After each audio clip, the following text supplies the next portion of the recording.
মামা মামা মাছকে কি এনেছো? আচ্ছা, রুই মাছ এনেছি বাজার থেকে মাম্মা। তাহলে রুই পোস্ত করবে? রুই পোস্ত? ঠিক আছে, তাহলে তাই করা যাক। এই যে আমি নিয়ে নিয়েছি পেঁয়াজ, রসুন, আদা, কাঁচা লঙ্কা, টমেটো এবং একটি বাটিতে নিয়ে নিয়েছি বাদাম, চারমগজ, পোস্ত। এবার কড়াইতে আমি তেল দিয়ে দিলাম, দেখতেই পাচ্ছ তোমরা। কড়াই তেলটা গরম হচ্ছে, এবার আমি মাছগুলো ছেড়ে দেবো একে একে। যে আমি মাছগুলো ছেড়ে দিলাম বন্ধুরা, তোমরা দেখতে পাচ্ছ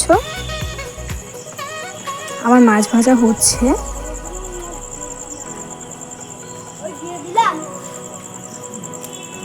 আমার মাছ ভাজা হচ্ছে, তোমরা দেখছো। তো বন্ধুরা, আমার মাছ ভাজা প্রায় হয়ে গেছে, তোমরা দেখতেই পাচ্ছ। এবার আমি তুলে নেব। এবার কড়াইতে তেলটা গরম হয়ে গেছে, মাছ ভাজার তেলের মধ্যে একই তেলে আমি দিয়ে দেব বাকি মশলাগুলো। প্রথমেই দিয়ে দিলাম পেঁয়াজটা ভাজা হচ্ছে।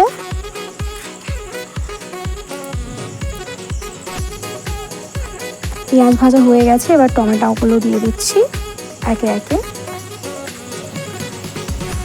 তেলের ওপরেই টমেটোটা তোমরা সবসময় দেবে, টমেটো না গললে অন্য মশলা দেবে না। এবার আদা, রসুন, কাঁচা লঙ্কা একসাথে পেস্ট করেছিলাম, সেটা দিয়ে দিলাম।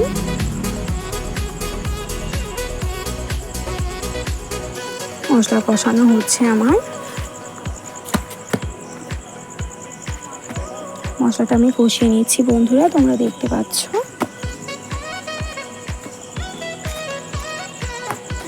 আমার মশলা কষানো প্রায় হয়েই যাচ্ছে। এবার তোমরা দেখতেই পাচ্ছ বন্ধুরা, টমেটোটা একটু গলিয়ে নিচ্ছি, কারণ টমেটোর কাঁচা গন্ধ থাকলে কিন্তু তরকারি একদমই ভালো লাগে না। এবার আমি মশলাগুলো কষিয়ে নিয়েছি, প্রায় আমার হয়ে গেছে। এবার আমি এর মধ্যে বাকি মশলাগুলো দিয়ে দেব। আমি একটা ঘোল মতো বানিয়ে রেখেছি, আমি সেটাই এর মধ্যে অ্যাড করে দিলাম।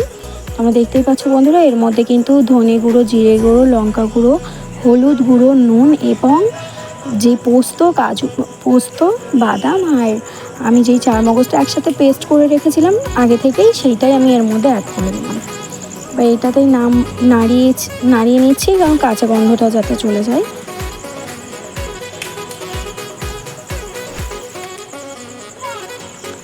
একটু বাটি ধোয়া জলটা আমি দিয়ে দিলাম এর মধ্যে, তোমরা দেখতেই পাচ্ছ বন্ধুরা।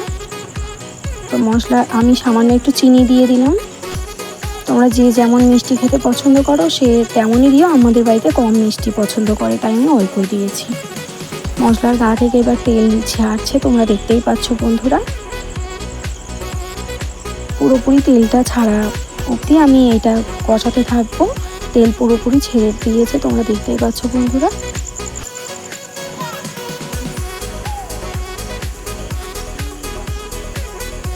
মশলা কষানো হয়ে গেছে, আমি এবার জল দিয়ে দেবো বন্ধুরা। তোমরা দেখতেই পাচ্ছ আমি জল দিয়ে দিলাম।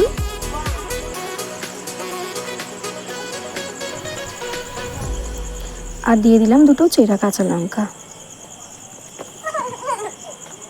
যে বন্ধুরা, আমার এবার গ্রেভিটা হচ্ছে আস্তে আস্তে, তোমরা দেখতেই পাচ্ছ বন্ধুরা। ফুটে উঠেছে ঝোলটা, এবার আমি একে একে মাছগুলো দিয়ে দেবো।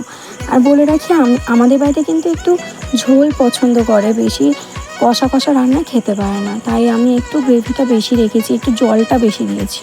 তোমরা চাইলে কম দিতে পারো, কারণ পোস্ত যে কোনো তরকারি করলে সেটা কিন্তু এমনিতেই বসে যায়, তোমরা জানো। আমি একটু জলটা বেশি দিয়েছি, কারণ আমাদের বাড়িতে একটু ঝোল পছন্দ করে। আমি মাছগুলো দিয়েছি, তোমরা দেখতেই পাচ্ছ বন্ধুরা। এবার আমার ফুটে উঠলে ঝোলটা আমি নামিয়ে নেব।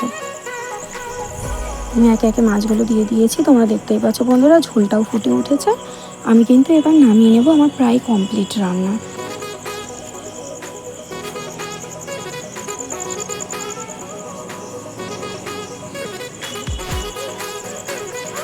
আমার মেয়ের আবদারে এই রুই পোস্ত রান্না, তোমরা জানো। এটা কিন্তু আমার চ্যানেলের ফার্স্ট ব্লগ, তোমরা জানো। এই আমি সামান্য গরম মশলা দিয়ে দিলাম, তোমরা চাইলে স্কিপ করতে পারো, কিন্তু এই যে আমার কমপ্লিট হয়ে